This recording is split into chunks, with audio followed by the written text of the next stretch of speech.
Hi, my douchies. Welcome back to the Alchemize Podcast. My name is Destiny. I'm your host, and I use the internet as my personal journal where I talk about whatever I want. And today I want to ask all the eldest daughters, all the big sisters, the firstborn girls to step up to the front because I'm going to be talking about something very relatable to our little club. Basically, I was kind of pondering on the fact that growing up, always the fixer, the caretaker of the friend group, the friend that you could always come to with your problems and I would help fix them, or the friend that held your emotions in a way to help you move past them.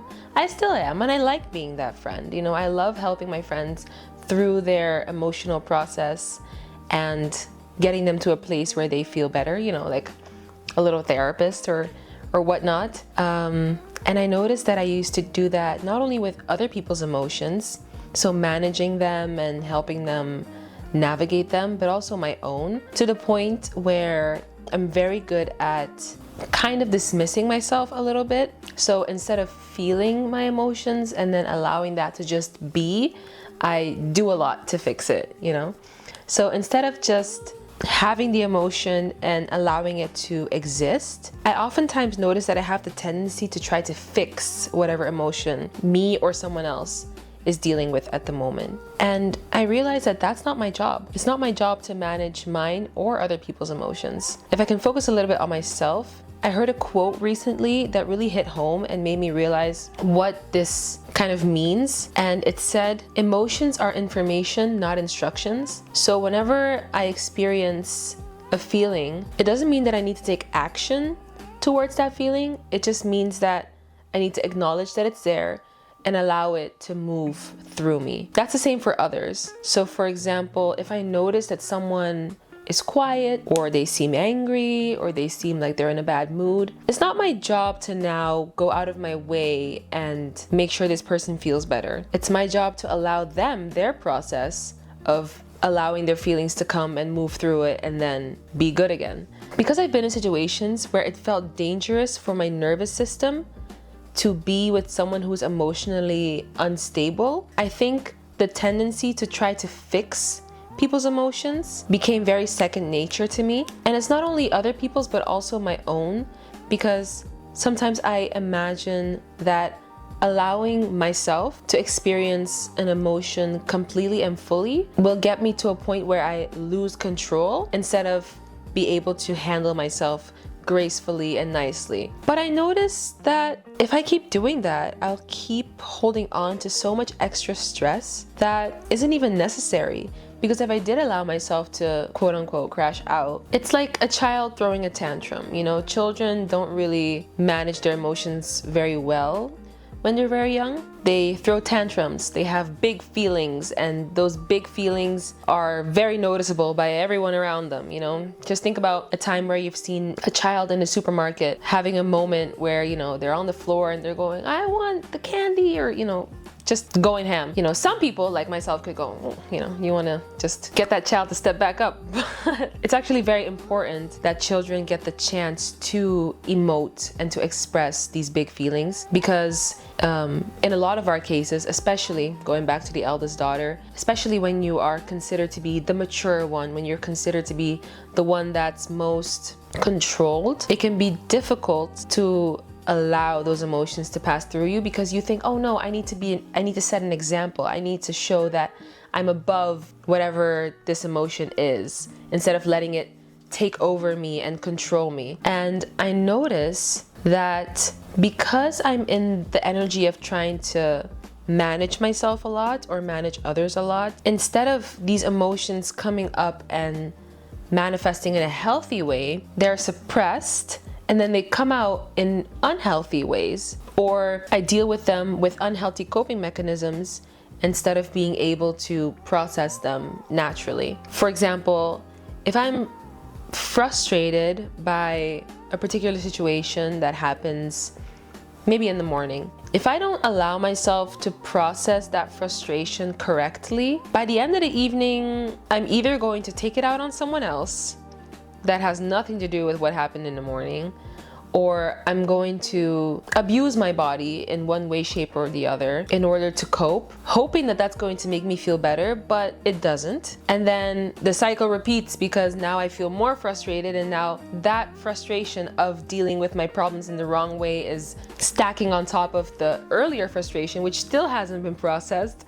And so it's like a never-ending cycle of stacking all of these emotional, let's say, tremors inside of you, or inside of me in this case, without getting a chance to really express it. And so when I think about how my emotions are not instructions but information, it gives me space to slow down and to look at it instead of having to act on fixing it right away. And if I give myself the chance to look at the emotions or the feelings that I'm experiencing in that moment, a lot like a child throwing a tantrum, it can look big in the moment, but if I deal with the frustration right in that second, later on in the day, it's not going to feel as heavy. It's kind of like those nature videos. I think you might have heard of this example a lot, but there are these nature videos where the antelope that gets away from being eaten by a tiger or a lion or something shakes its body to like kind of shake off the stress of the chase or that near-death experience. You know, their body having been in fight or flight mode needs to kind of let go of that energy. And they often shake their bodies physically to move that through them. Now, that's instinct that they have built into them, but we also need that sort of expression. And a lot of the times when you're trying to control yourself, you don't allow yourself to get there. And that's when these things get stored inside of your body and then come out in unhealthy ways. Another point to this topic is that when you always feel like you need to act on your emotions, oftentimes you have one or two main solutions to the problem, which is your emotion in this moment. So for example, if you're experiencing sadness, you have one solution.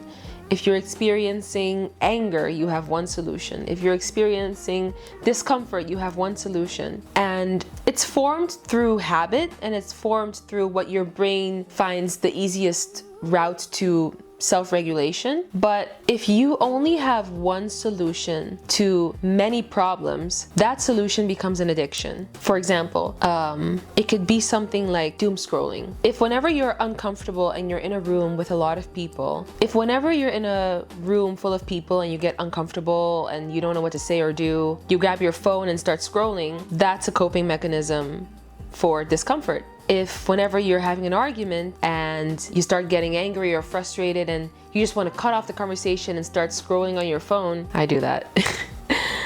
That's your solution to frustration or anger. If whenever you're sad, you want to dissociate and scroll on your phone to forget about what you're sad about, that's another problem that you have one solution for. And so that solution becomes the addiction, because an addiction is not necessarily the problem, but it's the solution you have to the problems that you are not facing. And so coming back to emotions being information instead of instructions, when you kind of take yourself out of you and allow yourself to analyze the situation in that way, the course of action becomes way clearer and a lot more calm. I think another reason why nervous system regulation requires you to have different solutions for all the different kinds of emotions that you can be experiencing is because that will grow your capacity to feel. Because a lot of the time, if you have your go-to solution for whatever emotional problem you're facing, you're not really allowing yourself to go through that full emotion.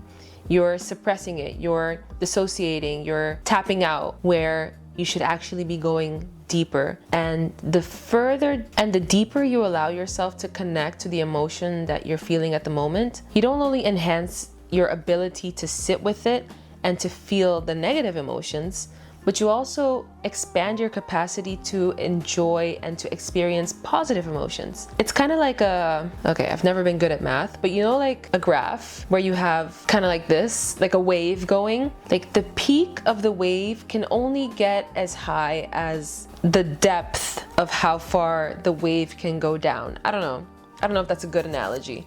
Maybe I'll try to explain that differently. But basically, the more you allow yourself to feel your grief and your sadness and your negative emotions deeply, the more capacity you will have to actually enjoy the pleasure and the happiness and the feel good things that life has to offer as well. So in order to experience life in the most joyful way, you actually need to be able to sit with the most painful of your emotional spectrum. And I think that's a journey worth exploring, because a lot of us are conditioned to fix others, manage others, fix ourselves, manage ourselves. But the more we let go of that control, the more we actually gain and are able to enjoy life. So go out there and throw tantrums.